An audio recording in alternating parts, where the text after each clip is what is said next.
महाराष्ट्रातील महत्त्वाच्या बातम्या फक्त 10 मिनिटात. या चॅनेलला अजूनही सबस्क्राईब केलं नसेल तर आत्ताच करा. राज्यातील पशुपालकांना आर्थिक संरक्षण देण्यासाठी राज्य शासनाने राष्ट्रीय पशुधन अभियान अंतर्गत पशुधन विमा योजना सुरू करण्यास प्रशासकीय आणि आर्थिक मंजुरी दिली आहे. नैसर्गिक आपत्ती, अपघात किंवा साथीच्या रोगांमुळे जनावरांचा मृत्यू झाल्यास पशुपालकांना तातडीने आर्थिक मदत मिळावी आणि त्यांना कर्जबाजारी होण्यापासून संरक्षण मिळावे हा या योजनेमागचा प्रमुख उद्देश आहे. यंदाच्या दहीहंडी उत्सवात सहभागी होऊन मानवी मनोरे रचणाऱ्या राज्यातील 1,60,000 गोविंदांना विमा संरक्षण देण्याचा निर्णय राज्य सरकारने घेतला आहे. शासन निर्णयानुसार गोविंदांना 10 लाखाचे विमा संरक्षण मिळणार आहे.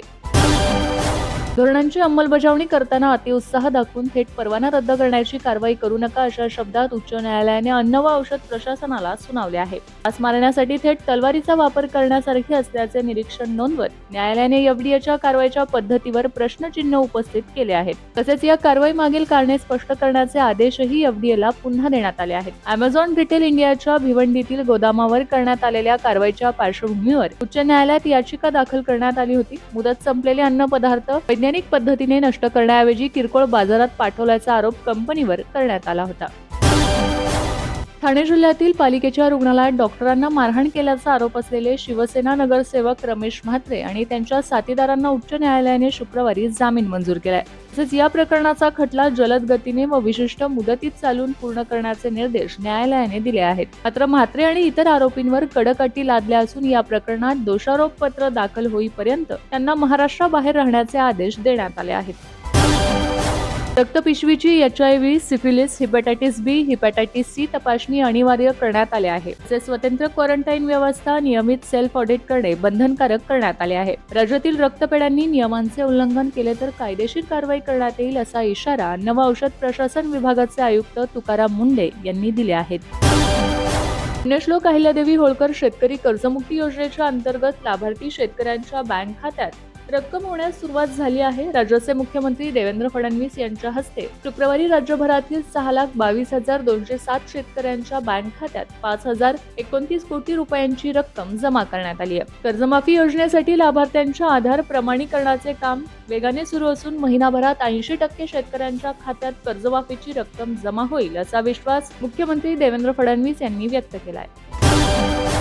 महाराष्ट्र अन्न व औषध प्रशासनाच्या प्रयोगशाळांच्या कामकाजाच्या वेळा वाढवण्याच्या निर्णयाचे समर्थन करताना अन्न व औषधांच्या नमुन्यांची तपासणी करणाऱ्या सरकारी प्रयोगशाळांनी भविष्यात 24 तास काम केले पाहिजे. नवीन सुधारित व्यवस्थेनुसार काम करण्याची इच्छा नसलेले कर्मचारी राजीनामा देऊ शकतात असा थेट इशाराही त्यांनी दिलाय. राज्य सरकारने तृतीय पंथीयांनाही स्वयंरोजगाराच्या माध्यमातून मुख्य प्रवाहात आणण्याचा निर्णय घेतला आहे. यासाठी बीज भांडवल योजना राबवण्यास मंजुरी देण्यात आली असून 25,000 पासून ते 2 लाख रुपयांपर्यंत अर्थसहाय्य उपलब्ध करून दिले जाणार आहे. अन्न व औषध प्रशासन विभागाच्या धडक कारवायांमुळे भेसळ करणाऱ्यांचे धाबे आता दणाणले आहेत.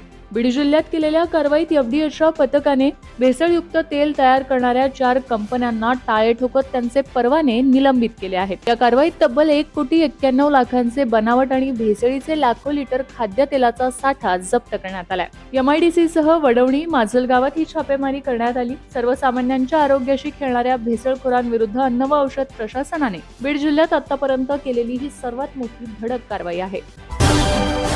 लहान मुले मोबाईलच्या आहारी गेल्याचे अनेक अहवालातून समोर आले आहे. आजची तरुण पिढी सोशल मीडियाच्या आहारी गेल्यामुळे अनेक गुन्हे घडत आहेत. शिवाय त्यांच्या जडणघडणावरही याचा गंभीर परिणाम झाला आहे. म्हणूनच केंद्र सरकारने एक मोठे पाऊल उचलले आहे. 13 वर्षांखालील मुलांना आता पालकांच्या स्पष्ट परवानगीशिवाय कोणतेही सोशल मीडिया अकाउंट वापरता येणार नाही. या संदर्भात केंद्र सरकार संसदेत एक अत्यंत कडक आणि महत्त्वाचे विधेयक सादर करणार आहे. राष्ट्रवादी काँग्रेस शरदचंद्र पवार पक्षाचे सर्व खासदार सोमवारी दिल्लीत पंतप्रधान नरेंद्र मोदी यांची भेट घेणार आहेत. यामुळे पुण्यासह संपूर्ण राज्याच्या राजकीय वर्तुळात या अचानक आलेल्या बातमीमुळे मोठी खळबळ उडाली आहे. शरद पवार यांच्या पक्षाचे सर्व खासदार एकत्रितपणे पंतप्रधान मोदी यांची भेट घेणार असल्याने या बैठकीकडे सर्वांचे लक्ष लागले आहे. मुंबईतील प्रसिद्ध सिद्धिविनायक मंदिरातील कथित देणगी घोटाळा प्रकरणात राज्य सरकारने मंदिर ट्रस्टच्या आर्थिक व्यवहारांची सखोल चौकशी करण्याचे आदेश दिले आहेत. दरवर्षी 18 कोटींचे नुकसान होत असल्याच्या आरोपावर मुख्यमंत्री देवेंद्र फडणवीस यांनी सिद्धिविनायक मंदिर ट्रस्टच्या आर्थिक व्यवहारांची चौकशी करण्याचे आदेश दिले असून चौकशीमध्ये मागील 5 वर्षातील देणगी संकलन, आर्थिक नोंदी आणि व्यवस्थापनातील त्रुटींची तपासणी केली जाणार आहे. राज्यात अनेक ठिकाणी मुसळधार पाऊस पडत आहे. या पावसामुळे साथीच्या आजारांमध्ये वाढ होताना पाहायला मिळते. यातच आता अनेक शहरांमध्ये डेंग्यूचा वाढता धोका पाहायला मिळतोय. राज्यात सध्या अनेक भागांमध्ये मुसळधार पाऊस सुरू आहे. पावसामुळे अनेक ठिकाणी पाणी साचत असून डासांची उत्पत्ती वाढल्याने साथीच्या आजारांचा धोका वाढला आहे. पावसाळ्यामुळे डेंग्यूच्या रुग्णसंख्येत वाढ होत असून नागरिकांना प्रशासनाकडून काळजीचे आवाहन करण्यात आले आहे. माजी खासदार आणि शिवसेना नेते विनायक राऊत यांना ठाणे सत्र न्यायालयाकडून मोठा दिलासा मिळाला आहे. कौटुंबिक हिंसाचार आणि कथित अंधश्रद्धेविरोधी कायद्याशी संबंधित प्रकरणात न्यायालयाने विनायक राऊत यांचा मुलगा गीतेश यांच्यासह कुटुंबातील आणखी 3 सदस्यांना अटकपूर्व जामीन मंजूर केलाय. विनायक राऊत यांच्या सुनेने म्हणजेच गीतेश राऊत यांच्या पत्नी गिरिजा राऊत यांनी केलेल्या तक्रारीनंतर कापूरबावडी पोलीस ठाण्यात हे प्रकरण दाखल करण्यात आले होते. आज महाराष्ट्रातील अनेक भागांमध्ये पावसाची शक्यता कायम राहणार आहे. कोकण, घाटमाथा, उत्तर महाराष्ट्र, पश्चिम महाराष्ट्र आणि मराठवाड्यात हलका ते मध्यम पाऊस होऊ शकतो. काही ठिकाणी मेघगर्जना, विजांचा कडकडाट आणि ताशी 30 ते 40 किलोमीटर वेगाने वारे वाहण्याचा अंदाज आहे. त्यामुळे नागरिकांसह शेतकऱ्यांनीही हवामानाची स्थिती लक्षात घेऊन काळजी घेणे आवश्यक आहे.